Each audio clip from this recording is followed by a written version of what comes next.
Listen to this story from our confessions. Not today, but a few days ago. Here goes. So I heard wintergreen oil can help inflammation. I bought some to put into lotion and massage oil for my messed up knee. After I poured a few teaspoons into a little cup, I made the mistake of holding the tiny measuring cup with my mouth. While I opened the container, I was going to mix it in. Big mistake. Little cup shifted and dumped the liquid into my mouth. I didn't think much of it. An hour or so later, I don't feel so good. I double-checked the original bottle and noticed that it says external use only, dangerous if swallowed. I dig deeper and find that the active compound in it is related to aspirin, and the amount I swallowed was equivalent to taking around 70 aspirin. I go to the ER, they get me back quickly. Doctor is making calls to poison control. I get asked several times if I deliberately ate it. I said no, that it was on accident.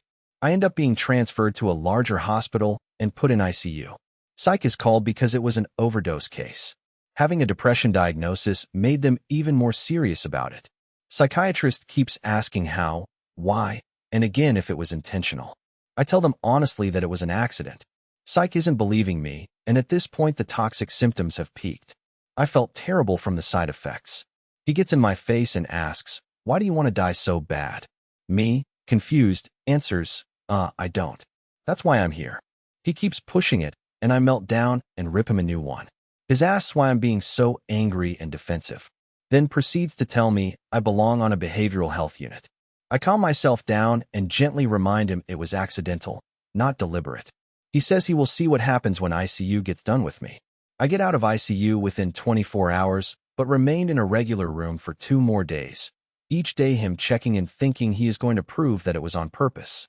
Final day, he gets my same answers and was still fishing for any inkling of thoughts of self-harm. I'm finally released since he has no proof other than it was a bizarre-sounding accident and that I have a depression diagnosis. TLDR, I accidentally overdosed on an aspirin-like substance. Psychiatrist was called to examine me. I'm irritable because I feel sick and he is trying to make things up about me. I yell and argue with him, which nearly got me locked in a psych ward.